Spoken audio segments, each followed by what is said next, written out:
Hey, everyone. Welcome to Unique Ways with Thomas Gerard, an audio podcast. Got a really great guest on today. She has over 25 years experience in design and creative and is the managing director and chief creative officer at Accenture Song, a leading global provider of digital transformation services. Please join me in welcoming Azmina Poddar. Welcome. Hey, hi Thomas. Thanks for having me on this podcast. This is really amazing. My pleasure. Are you ready for 20 questions? Yeah, let's go for it. Okay, question one. Tell me a little bit more about yourself. What do you do? That's interesting. So I would say I do a lot of different things, but at the core, I am somebody who's curious, intrigued by life. I sell design as a profession, and that's my bread and butter. But I would say overall, I try to solve a lot of creative problems. And that's the core of things, solving problems, making sure we are making our customers happy and making sure that things are frictionless and smooth. So be it a journey, be it design, whatever we are doing, we want to make sure it's frictionless. There aren't any pain points for our customers, and we are making sure that we keep them happy. Great. And question two, what's a key piece of knowledge that makes you different? Okay, this is a very interesting one because, I would say a lot of people get a lot of degrees. I haven't. I've just got an art graduation. And I would say that piece of knowledge makes me unique because I apply art wherever I go. So I graduated in painting and I kept it very, very broad. So I did not silo it into, say, a portrait or murals or figurative or anything on those lines. Or I did not just silo into advertising, but I kept it really broad as creative. And that helped me throughout my career, be it when I started my career as a film editor to establishing fashion houses and helping them market and brand to doing, I would say, publication design, to creating packages, to designing museums, to today leading, I would say, 500 designers. In all of this, I made sure that my base knowledge, which was creative, was always there. And that makes me unique instead of getting siloed into a particular vertical. Great, I love it. Okay, and question three, why this of all things? Why do you do what you do? So I would say when I graduated from college, I was an artist, and art is all about asking questions. But I did not have many questions to ask the world. And then I realized that there's something called design, and design is about solving and giving answers. So I thought, like, I'm good at giving answers and finding answers. So that's the reason I stuck to design rather than art. Great, and some people struggle with number four, but the question is, what does your future look like? I'm very clear about my future. I am going to be very, very clear that I would be somewhere in some college teaching, mentoring kids, making sure that I'm interacting with a lot of new generation and trying to understand what the new world is going to offer. So definitely I'm going to be where the education world is going to be in its design. Great, and five we say is unique to this show. The question is, let's talk about location. How does the notion of place play into what you do? I would say place is something which makes and breaks a person, right? And it creates a personality. So coming from a country which is immensely diverse with, I would say, some 110 more than 110 gods, different religions, different languages. Like you step out of 200 kilometers out of here, there'll be a different language in India, right? So India is a very, very rich country and rich in culture and rich in diversity and rich in experiences. And the bare minimum in India is how do you survive, right? So I would say the survival of the fittest is what India is all about. And that has actually played a big role, surviving in your corporate life, surviving in your daily life, surviving as a mother, surviving as a wife. All of this shapes me. And that's where I would say India has played a very important role in my life. Great, and if you had to start from the beginning, what advice would you give your former younger self? Okay. Fear less and dream more. I Mm. would say. So, when you're young, you are always skeptical, you're always procrastinating.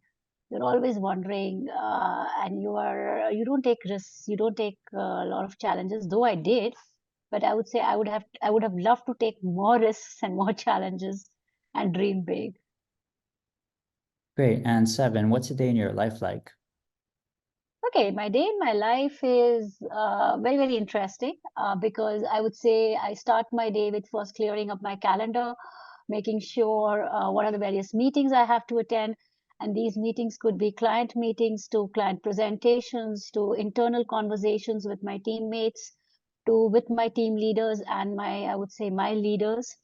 Also handling interviews at the times, like hiring people, also firing people, I would say. And yeah, and apart from that, a day would be also relaxing or taking my dog for a walk every day, at least twice in a day. And I would say another interesting piece I would be doing in a day would be, oh yeah, taking care of my home, my menu, and also sometimes talking to young students, mentoring them, making sure I'm helping somebody somewhere in their careers. So I would say I typically give some time on LinkedIn to people where they come and approach me and I mentor them. So yeah, that's my day in a life. And yes, the last piece would be I close my day waiting for the phone call from my daughter where she's studying in US. So I'm eagerly waiting for her to call me because that's the last thing which I would want to do before I sleep. Great. And 8 is around lifelong learning. It's a popular topic. How do you stay up to date? I would say I stay up to date. Definitely, internet is the biggest teacher. I would say after Teachers' Day, I got out of college and then I started celebrating Teachers' Day with Google because it taught me the most. But apart from that, I get into a lot of hackathons, design events, design discussions. That keeps me updated. Newspaper keeps me updated. I'm still an old school person. I still do read newspaper and definitely various blogs, I would say, and all the various publications which I sign up to, and also trend reports. So I would say I do go into I would say the consulting firms and read their trends because that's an important thing also. So yeah, these are the things that keeps me updated. Great. And tools. What tools do you use? Do you use digital and analog tools? Yes, both. So I would say I sketch also a lot and I also use tools. And off late, I've been experimenting a lot with the Gen AI tools. So I would say, yeah, and I'm not a very mobile person. I find that screen very limiting. So I still enjoy my laptops, my desktops, and my notepads, but not a mobile. I use mobile primarily for just browsing and talking. Great. And halfway number 10, how do you deal with work life or life work balance? I would say I am very good at switching on and switching off. So this has been an habit, I would say pretty early where, if I walk into the office, then I don't think home. And if I'm walking out of the office, then I start thinking home. And after I would say the pandemic where you were working from home, I made sure that I had a strict routine where, if I had to take my dog for a walk, I will. And if I have to take a call in between, I'll probably take the call on my phone, but I won't miss my walk with my dog. So I would say I heavily prioritize. I do not pick up all battles. I choose my battles. And a great thing would be also taking enough amount of breaks. So I would say, like when I feel that something's getting too intense, probably I'll pause, go out there and read a couple of pages from a book, or probably watch a small little video, or be on Netflix, or do something to just change my mind. And I would say when I'm troubled, especially with a lot of work pressure and all of that, then long walks. I would say I really go for real long walks. That keeps me healthy. Great. And 11, if you weren't doing what you do now, what might you be doing? Sorry, you would want to understand that question better? Like, Yeah. if you weren't leading a team, if you weren't spending your time the way you spend it now, what would you be doing? Oh yeah, I always had this dream of marrying somebody rich and buying a lot of art. So I would say that definitely I would do that. If I was not a designer or if I was not a working professional, I would have married somebody really rich and just made sure that I bought a lot of art and promoted a lot of art. Great. And 12, what would you not like to do with your career? This is an interesting one. There are so many things which you don't want to do. You don't want to fire people. You don't want to just do mundane operations and logistics. You don't want to do a lot of different things because definitely, life is not rosy. It comes with everything. It's a complete package. But yeah, given a choice, absolutely would not love to fire people. Would love to keep giving them more and more chances to grow. Absolutely, that is something which I would have loved to do. And second is not do design operations because design operations is not where at least my mind works really well. I hate the operations part of design. Great. And do you have a favorite word, quote, or sentence? Yeah, my favorite quote, my favorite word would be let's do it. So I would say let's just go and do it. It's a Hindi word which says chalo karte hai. So I would say I would typically use that because I'm always game for doing something fun, probably going on an adventure, picking up a project, ideating on a new point of view, creating a new, I would say, idea, anything. So let's do it is what probably is my favorite word. Great. And how about a least favorite word, quote, or sentence? And least favorite is let's discuss this. I hate discussions. I hate meetings. So I would say I hate the word let's discuss this. Great. And if you had to choose one word to describe yourself, what word would it be? It would be, I would say, curious. What keeps you up at night? Netflix. I would say web series, Netflix. That last episode, which I'm trying to finish, yeah, that keeps me up in the night. Great. And final stretch here. What's a dream you're chasing? A dream I'm chasing. Yeah, I would say I started pretty early in my career where I started with film editing and I had written a small little script in a movie and which I wanted to produce and direct. But I would say, caught up with life, never finished that movie, never did anything about that movie. But now, since my daughter's studying production and she's with the film world, I'm hoping that one day she will produce and I'll probably make my film. Great. And what inspires you?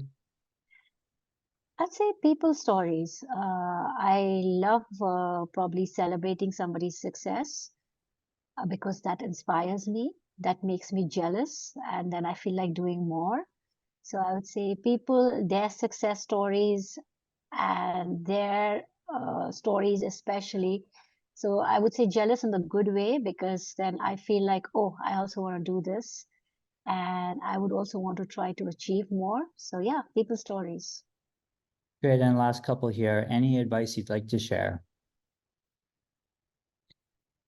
I would say the one advice which I would share with especially young designers or young people who are coming up in life to not chase that big designation or not chase money, but do some good work because the good work is what will bring you the money, the designations, and create a lot of experience. I would say collect a lot of stories in your life, gather a lot of experience, do different things because don't do the same regular mundane. Don't try and emulate what others have done. Create your own path and do make your own, I would say. Yeah, so that's an advice which I would tell everybody to do. Find your style, be unique, and make your own. Great. And finally, number 20, how can our listeners keep tabs on you? What's our call to action? I would say, yeah, LinkedIn, probably that's the best one. I'm pretty active on LinkedIn. And yeah, Twitter, I'm not. So LinkedIn is the only place where I'm super active. Or yeah, Insta. Great. Well, thank you so much for joining today. Took a little bit of work to connect, but we finally were able to do it. So glad to have you on today. Hey, Thomas, thanks. Thomas would like if you're not recording, would like to know more about you. Great. Definitely we'll connect. Okay, okay.